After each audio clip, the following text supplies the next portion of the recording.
आप देखिए गौ माता, ये गौ माता के कारण ही ये पृथ्वी टिकी हुई है। जिस दिन गौ माता इस पृथ्वी पर नहीं रहेगी प्रलय आ जाएगा।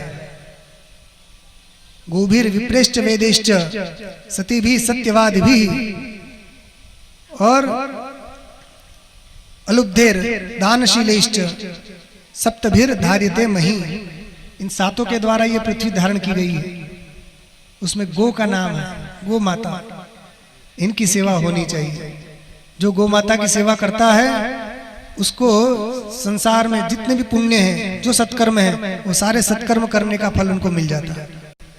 गौ माता की अपार महिमा है। आप देखिए गोविंद नाम कैसे पड़ा भगवान का।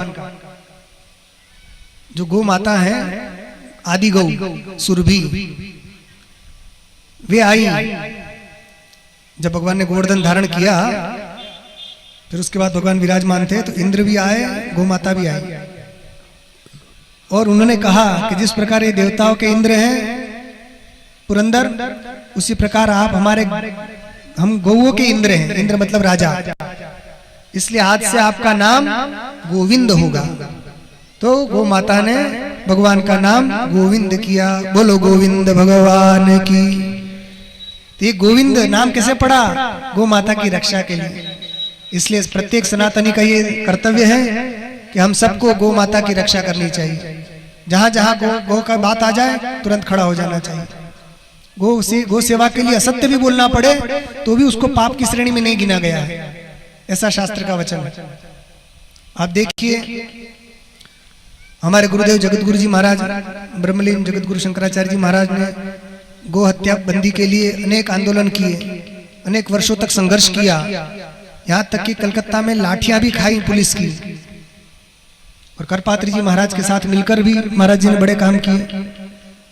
66 में गौ रक्षा के लिए बड़ा आंदोलन हुआ था करपात्री जी के नेतृत्व में। उसमें हमारे गुरु जी भी प्रमुख भूमिका में थे। कृष्ण बोधाश्रम जी महाराज और कई महात्मा लोग, पूरे भारत के लोग इकट्ठे हो गए। वो पूरा संसद को घेर लिया, बड़ा आंदोलन किया। उस समय की सरकार ने उन गो भक्तों पर गोली चलाई और उस आंदोलन को कुचलना चाहा। भारत का दुर्भाग्य था कि गौ माता को राष्ट्रमाता घोषित नहीं किया गया उस समय। मगर उसी आंदोलन को फिर से जागृत करने के लिए हमारे ज्योतिष पीठ के शंकराचार्य जी महाराज, अभिमुक्तेश्वरानंद सरस्वती जी महाराज, उन्होंने उसी जो आंदोलन सुप्त था उसको फिर से जागृत किया। और उन्होंने गौ रक्षा के लिए फिर से अभी कुछ ही दिन पहले उन्होंने गोवर्धन से दिल्ली तक की पैदल यात्रा, नंगे पैर उन्होंने पैदल यात्रा की।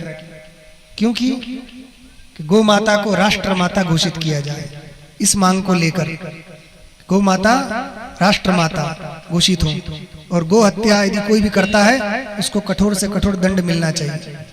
इस मांग को लेकर कि संसद में कानून बने, गौ माता को उसका सम्मान मिले, इसके लिए उन्होंने बड़ा संघर्ष किया और वो अभी भी कर रहे हैं।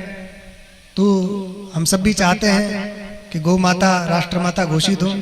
गौ से ही ये भारत भूमि अपनी वास्तविक गौरव को प्राप्त कर सकती है। यहाँ उपस्थित लोगों में से कौन कौन चाहता है कि गौ माता हमारी राष्ट्र माता घोषित हो? हाथ ऊपर करो। वाह, तो सब लोग बोलिए गौ माता राष्ट्र माता, गौ माता, गौ माता, गौ माता। आवाज नहीं आ रही? राष्ट्र माता बोलना है, राष्ट्र माता घोषित हो। ठीक है, गौ माता राष्ट्र माता घोषित हो। हम बोलेंगे गौ माता, आपको बोलना है राष्ट्र माता घोषित हो। ठीक है, गौ माता, गौ माता, गौ माता। तो इस प्रत्येक सनातनी का ये धर्म है कि गौ माता राष्ट्र माता हो। क्योंकि हमारे वेद कहते हैं कि गावो विश्वस्य मातरः, गाय केवल भारत की नहीं सारे विश्व की माता है। वो कोई भेद करती है? आप संसार में देखिए, गाय ने कभी कहा कि मैं हिंदू को दूध पिलाऊंगी अच्छा वाला, मुसलमान को नहीं पिलाऊंगी, ईसाई को नहीं पिलाऊंगी, ऐसा कहती है? जो भी आता है उसको अपना अपना अमृतमय दूध पिलाती है, किसी से भेदभाव नहीं करती। क्यों उसको काटा जा रहा है? क्यों उसके साथ अन्याय हो रहा है? गौ माता को राष्ट्रमाता का दर्जा मिलना ही चाहिए। जब राष्ट्रमाता घोषित हो जाएंगी तो कम से कम उनका वध तो रुक जाएगा कम से कम। और प्रत्येक हिंदू अपने घर में एक एक गौ माता को पालन करे। वो नहीं कर सकता है तो जहाँ गौ माता की सेवा हो रही हो वहीं जाकर अपना कुछ अनुदान करें ताकि उनकी सेवा हो पाए। उसी से मनुष्य जन्म हमारा सफल होगा। हमारे परमहंसी से भी कई लोगों ने इस आंदोलन के समर्थन में पैदल यात्रा निकाली थी, परमहंसी से लेकर गोटे गांव के राम मंदिर तक। कौन सा मंदिर तक? ठाकुर बाबा मंदिर तक सब लोग पैदल चल के आए थे, सैकड़ों लोग। तो हमें जागृत होना पड़ेगा। जब जागृत होंगे तभी सरकार हमारी बात सुनेगी। अब तो हिंदुओं की सरकार है, हिंदुओं की सरकार मानी जाती है ना, तो कौन रोक रहा है भैया? अब तो घोषित कर दो। अन्य सरकारों से तो अपेक्षा नहीं की जाती है कि भैया तुम हमारा काम करोगे, मगर ये तो हमारी सरकार है, हिंदुओं की सरकार है, तो भैया घोषित कर दो। क्या जाता है? गौ माता को राष्ट्रमाता घोषित कर दो। गौ माता का भी आशीर्वाद मिलेगा और देश की जनता का भी आशीर्वाद मिलेगा और चुनाव में फिर से आप जीत के आओगे। तो इसलिए हम चाहते हैं कि हम किसी के विरोधी नहीं हैं, किसी पार्टी के नहीं, किसी व्यक्ति के भी नहीं, मगर हमारे सनातन धर्म पर किसी प्रकार का हस्तक्षेप नहीं होना चाहिए। इस धर्म की रक्षा होनी चाहिए। ये भारत देश, ये सनातन धर्मियों का देश है।